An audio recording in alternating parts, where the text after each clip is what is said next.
champion of the world, from Omaha, Nebraska. In favor of the winner, remaining undefeated, proving he is one of the elite champions of the sport.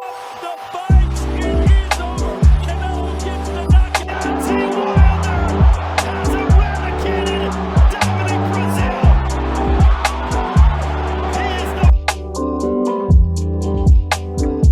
Yo, this is, man, it's your favorite channel, man. It's CTB.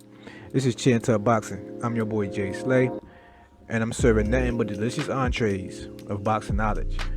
And today, I want to break down something. I want to break down the coincidences that happens in the sport of boxing and how nothing is new under the sun. So, of course, nothing will be new under the scope of boxing. About 11 years ago, there was a glove conspiracy. There was a hand wrap conspiracy that almost caused a really big fight, man. It almost caused. It could have. I put it this way: this fight could have shifted boxing as we knew it if it went certain ways. And I'm gonna break it down for you.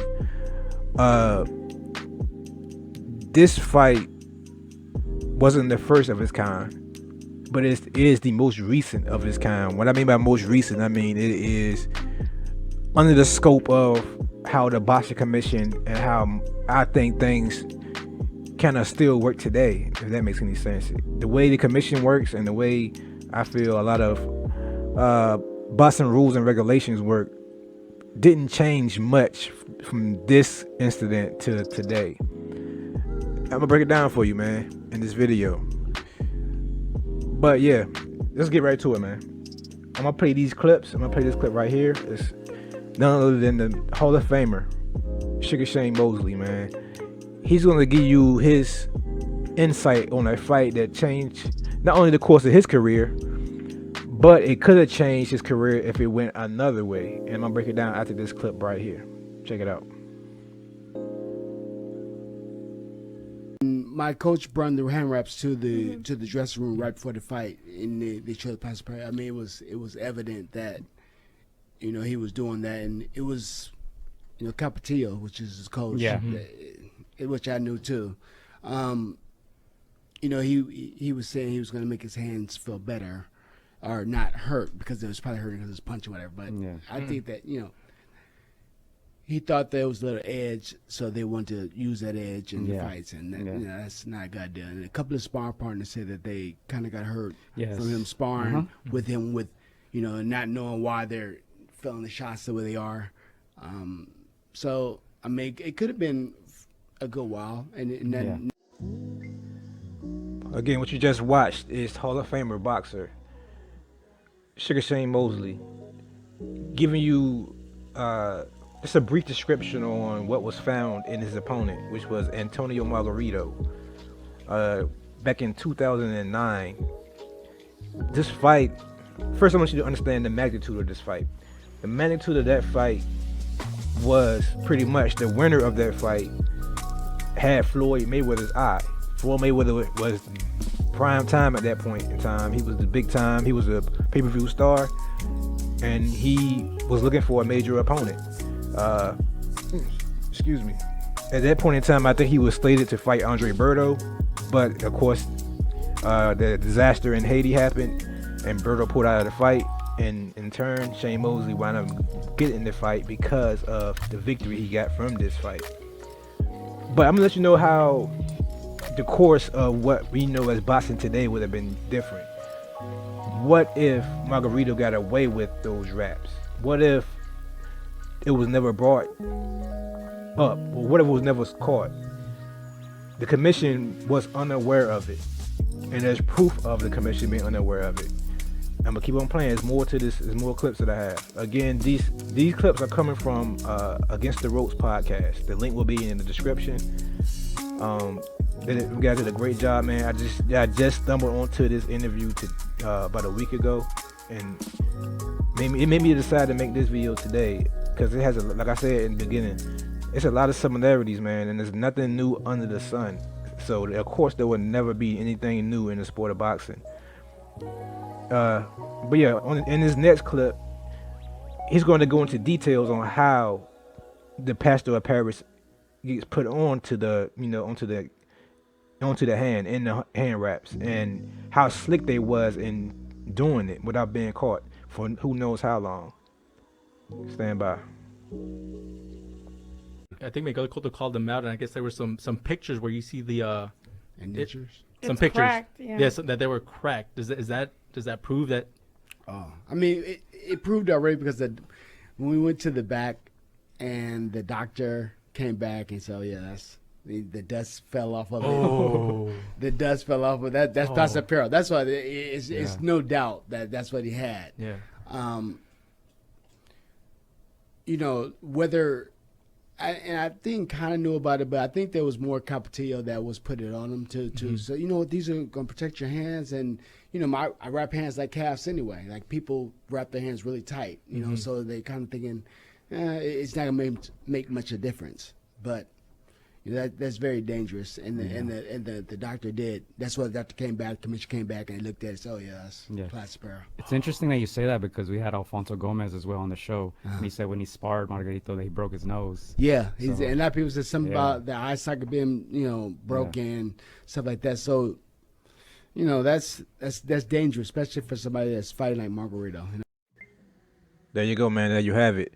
And again, the link will be in the description. I'm getting this interview from Against the Ropes podcast. Sugar Shane Mosley is giving his description on his fight with Margarito. And as you heard, man, he detailed a lot in that small minute clip. It's a lot of information I want to give out to you from that 1 minute clip. It's four major things. Number one was Cotto. You should hear one of the guys on the podcast ask Shane Mosley. Yeah, you seen the pictures. Cotto had the pictures of the wraps cracked in the photo. Shane Mosley didn't know what he was talking about. But what he's basically talking about is the fight that happened before Shane Mosley was Miguel Cotto versus Margarito. In that fight, Miguel Cotto, in the beginning of the fight, he came on strong. It was a great toe-to-toe battle. As the fight went on, man, Cotto's face started getting busted up, man. It was getting like really, really bad. Like busted up really, really, really, really bad. And after the fight, I'm not gonna talk too much about that fight. After that fight, Cotto showed photos when they had that rematch, because Cotto and Margarito had a rematch. Doing the build up for the rematch, on the face off on HBO, he showed the photos. It was a photo of Margarito celebrating on his partner, on his trainer's shoulder. And you can see the hand wrap, and it was a crack in it. It was a crack in a hand wrap, which is I don't know if you ever boxed before. Everybody up here boxed before. I know it's a hand wrap is nothing but gauze and tape. If you don't know what gauze is, when you break it down farther, gauze is what you buy from it's like a first aid kit thing. It's like it's pretty much nothing but string and cotton. It's pretty much all it is. It's cotton. It's supposed to be soft, but it was cracked. So that's one thing I wanted to point out in that 1 minute clip. The second thing I want to point out in that clip was the trainer name. I want you to remember the name of the trainer, Capetillo. I want you to remember that name. I'm gonna tell you why later on as the video keeps going on. But yeah, remember that name, Capetillo, because it's linked to what I'm going to with the Nothing New Under the Sun intro. The third thing I want you to know about this video is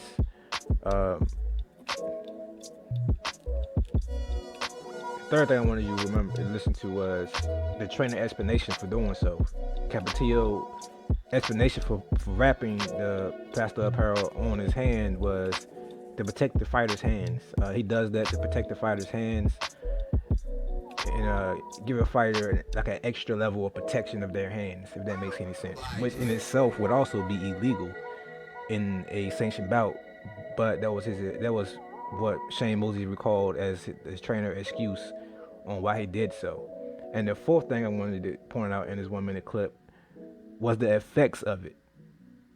The trainer said, he said the trainer thought, it was they wrap your hands up tight anyway with the tape and gauze. It's already hard like a cask anyway from the tape, so they didn't think it would make much of a difference. They knew it would make that much of a difference because they found out in sparring. Because as you heard Shane Mosley say, and the guy from the podcast, fighters was getting hurt in sparring, man, with the plaster apparel on their hands. It's, like Shane Mosley said, it's very dangerous. It's very, very dangerous, especially when you fight like Margarito do, which is also very interesting. And I'm gonna come back to that topic later on, man. But it's also very interesting that he said when you fight like Margarito, and I'm gonna tell you why later on. But yeah, continue watching, man, and listen to this next clip, and I'll break it down for you afterwards. Why did you guys know you're gonna check his hand wraps? Like, was that they a knew concern? they knew they were gonna check the hand wraps, but see that what Capetillo did was he made it a knuckle pad, so it wasn't the whole wrap. So if you see a pad and the knuckle pad is it's regular, it's not. There's no plastipero, nothing. Well, it is plastipero, but it's not hard yet. Yeah. So he puts it on the knuckle and does a wrap, so everything's just, it's like a regular wrap. So they check it off, and nobody knows. Mm-hmm. He takes it off, he cuts it off, and that's it. Yeah. So, you know, it was my coach. Nazi Richardson. He took the pad and he did this. He said, like, what's that falling off of here? Yeah. He called commission. So no, I'm taking this with me. So he took it with him. He wouldn't even get back to the commission to make sure that the doctor and everybody, the lawyer, knew that this was happening. Yeah. You know. Smart.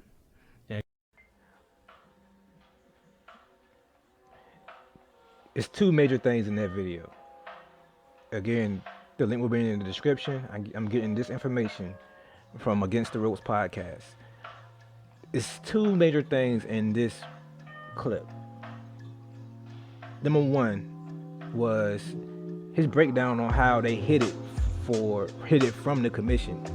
Like he said, when you feel it, it's just normal gauze. They made a knuckle pad, so they made it a knuckle pad. Again, I don't know if everybody had their hands wrapped, but you normally start with the wrist, of course. You wrap the wrist tight and go up to the hand. After you wrap the hand, you put on what's supposed to be gauze on the knuckle. You put gauze on the knuckle, and it's going to be kind of poofy in the front. After you put the gauze on the front, and then you wrap through the fingers, so on and so forth. But you have a pad supposedly to protect your knuckles from of course the wear and tear you can have in your hand from punching. But the ingenious way that they hit it was they made it a knuckle pad. They made a knuckle pad and wrapped it up. That way when the commission checked the hand, of course the whole hand is hard from the tape. The knuckle pad is still not as hard as yet, because like you heard in the first clip, it takes moisture for it to become its hardest, which means sweat from your hand in the glove. But the commission, they tap it and sign it. They're signing on the wrist. They're signing it, saying that yeah, we checked it, and it would never be found. They would never knew, pretty much. If they not paying attention or they don't know already, they would never knew. That's the first thing. The second thing I got from this short clip, and probably the most important thing, is what Shane Mosley said at the end. He said, Brother Nazim Richardson, God rest his soul. Brother Nazim Richardson, one of my favorite trainers of all time. He wouldn't even give the raps to the commission. He took his raps to his lawyer and his doctor so they even know what's going on. That probably was the smartest move, and I'm gonna get into that later on why. Why that was probably the smartest move. But continue to watch, man. It's more to the story. Keep on watching, man. Keep on watching. I'm gonna keep on teaching you. Keep on watching. And I'm watching them rap, and I just saw the cushion on the table, and I picked it up to check it. And the thing was hard. I told the guy, I said, man, this really got deputy commissioner said, feels all right to me. I said, well, it don't feel all right to me. And I mean, then the commissioner felt it. The commissioner said, no, that feels pretty hard. And they opened up, and that block fell out, and I almost messed up the whole fight. Because I'm a street guy, dude. As soon as that block fell out, I was about to come across the table and punch that dude in his mouth. Which I thought he was. That's why I wouldn't release the blocks and nobody put a Shane's lawyer. But no one ever thought about it. No one ever thinks. I sat down and told the guy next to him, I said, he going to jail for that. Which I thought he was. That's why I wouldn't release the blocks and nobody put a Shane's lawyer. But no one ever thought about it. No one ever thinks the boxers cheat anymore. That's old school stuff. There's things you see, certain things you can watch a fight, and things look peculiar to you. You see a guy throwing shots, hitting guys on the top of the cranium, hitting guys on the elbow, hitting guys in their hands and never hurting. I'm doing that. Because every fighter, we teach our fighters, hit a guy in that cranium and mess your hand up. Okay, how you wrap that? There you have it, man. That is the man himself. That is the GOAT himself, brother Nazim Richardson. Man, again, may the brother rest in peace, man. Again, he was one of my favorite trainers of all time. Philly trainer. But it's a lot of stuff to break down in just that 1 minute clip, yo. It is so much to break down. The first thing to break down, again, that's his recap of it. The link for that link will be also in the description. The interview, I believe that interview was from Fight Hype. I'm gonna be really, really sure before. I'm gonna be 100% sure. Give me a second, guys. No, I'm sorry. That was from ES News. That was from Ellie Setback. So shout out to Ellie Setback, man. There was an interview he gave with brother Nazim Richardson, and brother Nazim broke it down from his perspective. Of course, Shane got his second information, so I wanted to pay his side first because he got it. But brother Nazim was the one who had first-hand knowledge of what happened. He knows what happened. The way he explained it was, he saw the pad on the table. He picked the pad up. He felt it, and it felt kind of hard.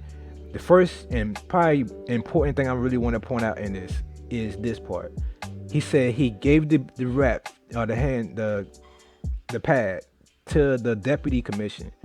The deputy commission felt the pad and said it felt all right to him. Listen to what he just said. The deputy commissioner felt the pad and said it felt normal to him. It felt okay to him. If he didn't make a fuss about it right then and said, no, that don't feel all right to me, if he would have just put it back on the table, again, boxing as we know it would be different right now. But he didn't. He made a fuss about it. So the commission had to come down and look at it.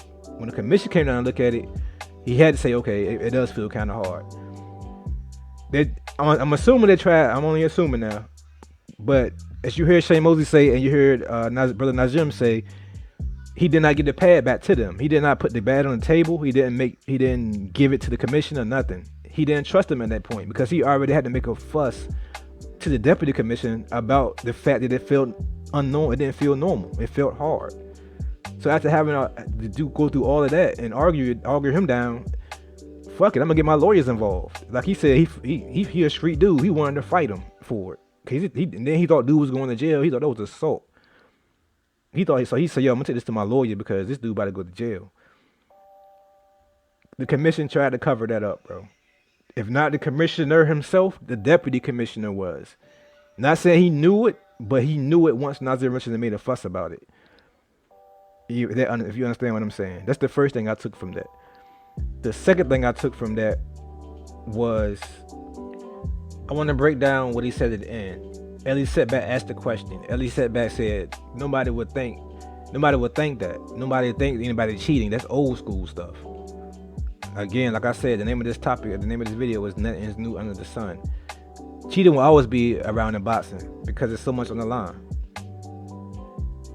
And the thing is, like I said before, this same thing has come out. I'm pretty sure by now you probably get what I'm going with this. It's too many similarities, man. And brother Nazim Richardson said it best in this clip. He said, you can look at a fighter and it'll look peculiar to you. You will know it, like you will have a feeling. You will know it, like something ain't right. That guy punching everywhere and not hurting his hands.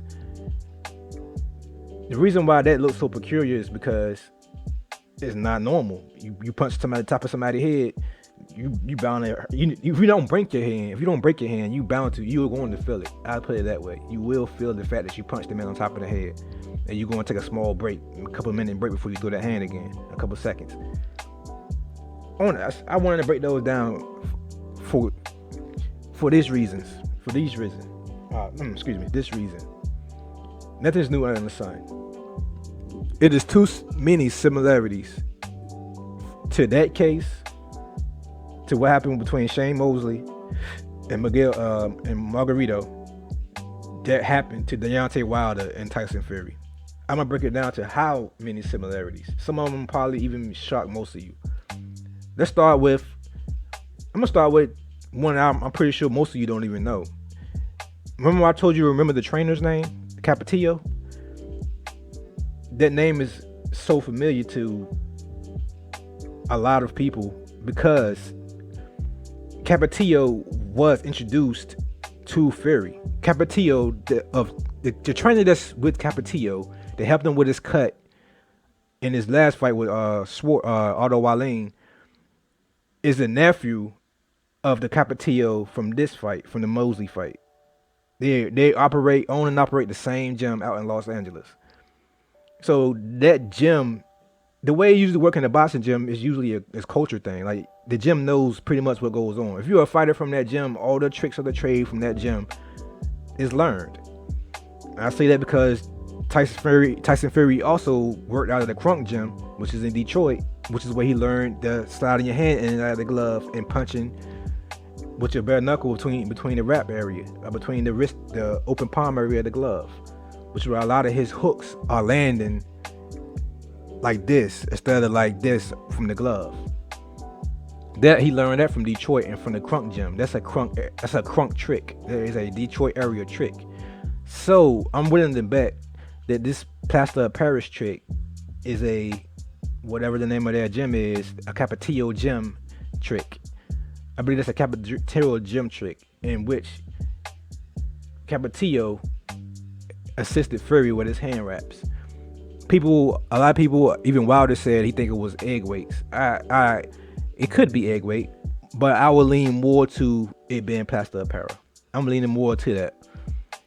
Only because of that coincidence. The coincidence of the Margarito and Fury. And the extent of the damage that Shane Mosley said in the beginning of the clip, fighters getting broken orbital bones and broken noses in sparring when you have bigger gloves on. Fighters were getting broken orbital bones and noses in sparring with the plaster of Paris. So it makes perfect sense that Deontay Wilder will have a scratch in his ear or a dent in the side of his face, a depression fracture in the side of his face from something similar to that. That is the first similarity. I kind of lead into the other similarity, which was the injuries, the broken orbital bones, the way plaster of Paris works. It hardens like a cast. It's pretty much a cast. So in my opinion, man, I think Fury cheated too well. I think he cheated a little too good. He had a lot of, I don't know, it was fear that caused him to do it. I don't even know he was responsible for most of it. He might not even be responsible for how Wilder felt. He might not be responsible for the quote unquote poisoned water. There could have been somebody else, as far as we know. But I'm pretty sure he knew about that. I'm pretty sure he knew what was going on in his hands.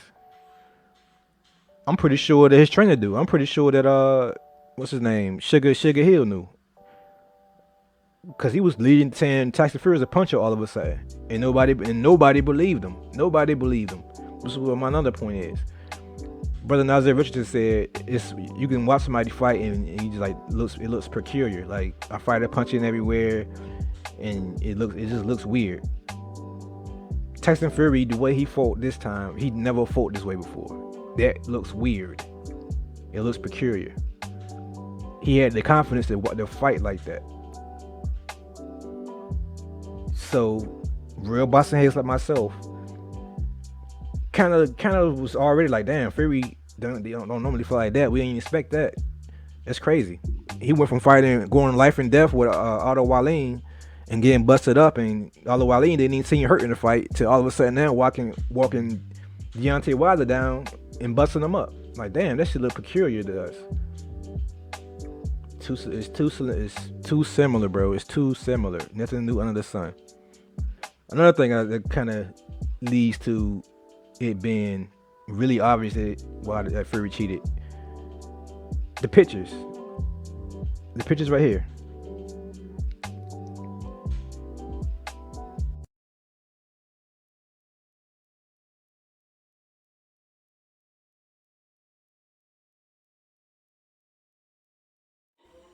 Those pictures of the glove from the photographer that was taken down and then recently put back up after the arbitration was ruled.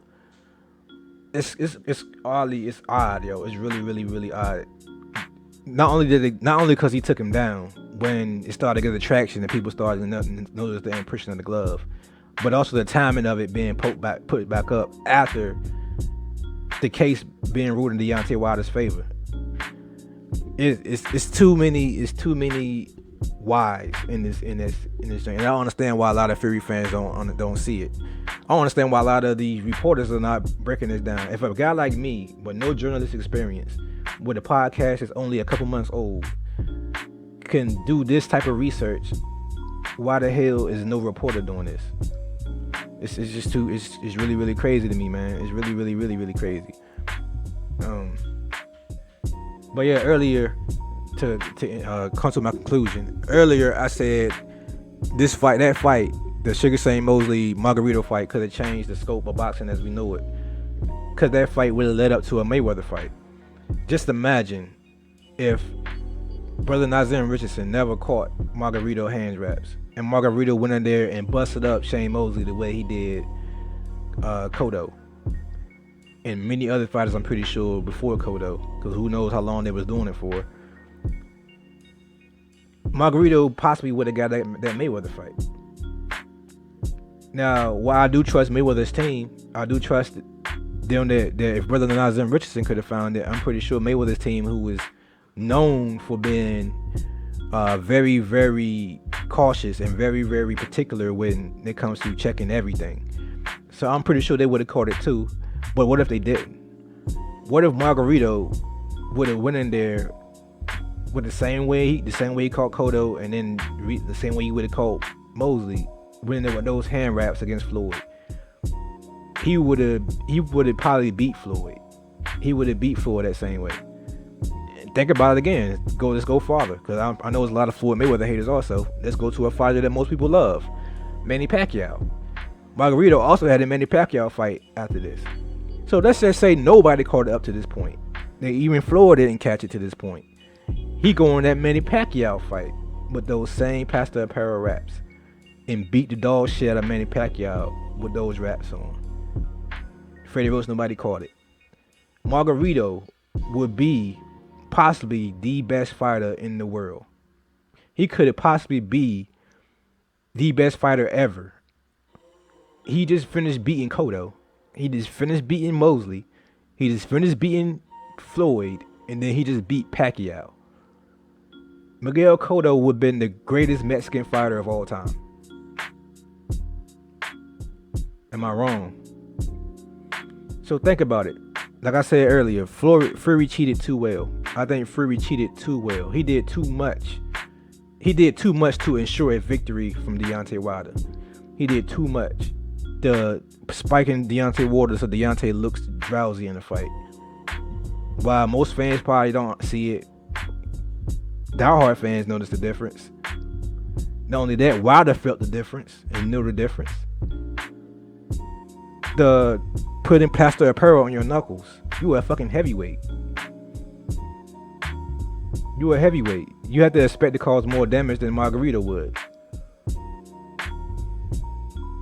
The shaving of your gloves. You already got plaster apparel on your hands. Egg weight on your hands. Why you need to shave your gloves also? Did Deontay Wilder calling you pillow fisted hurt your feelings that much? That you had to do that much? You had to not only put illegal shit in your wraps, but you also had to shave your gloves too. Changing your style, which is probably the most obvious but most overlooked aspect of it. Changing your style up that drastically from fight to fight, when you just went life and death with Otto Wallin. You just went life and death. Landing the same punches on the smaller man. Well, shorter man. I know he's shorter than Wilder. I don't know the weights. But landing heavier punches and the man didn't even budge. In fact, he stayed in your face the whole night. To now, to months later, you fighting like you been knocking niggas out your whole career. That drastic change in style. You cheated too well. And now I understand why Sugar Hill looked like he did at the press conference. When you was saying the boogeyman's coming to get you again, I see Sugar Hill in the background sitting. He took a long blink. Him saying that you now have one punch knockout power all of a sudden. Is there a new scheme in this gonna work that you think is gonna slide? That maybe he don't have faith in? Who knows? All I know is all eyes would be on Deontay Wilder. All eyes would be on Tyson Fury. All eyes would be on every aspect of what he does. I'm pretty sure Deontay Wilder going to bring his water from Alabama on the plane with him. I'm pretty sure he's not going to eat, drink, or anything from that hotel. I'm pretty sure when he get food, I'm pretty sure it's going to be something he's going to have cooked himself that he also bought from Alabama. Tyson Fury dad said that you might get a different Wilder this time. Might be completely different Wilder. Because he know it also, I believe. But in closing, man, again, I know I'm still going to get a lot of hate. I know I'm still going to get a lot of casuals telling me how delusional I am and how mental I am. But diehard boxing fans know. People who actually did this, not only live the sport, but also watched and loved the sport most of their life, see the difference the same way I do. And when they want to admit it, it's corrupt. Oh yeah, and I forgot to also mention. I forgot to mention. All these things are happening from somebody who can't even fight in his own country because he got caught cheating. I'm closing on that one. With that being said, man, this is your boy Jay Slay. This is your favorite podcast, man. This is CTB. This is Chin Tuck Boxing. Peace and be easy.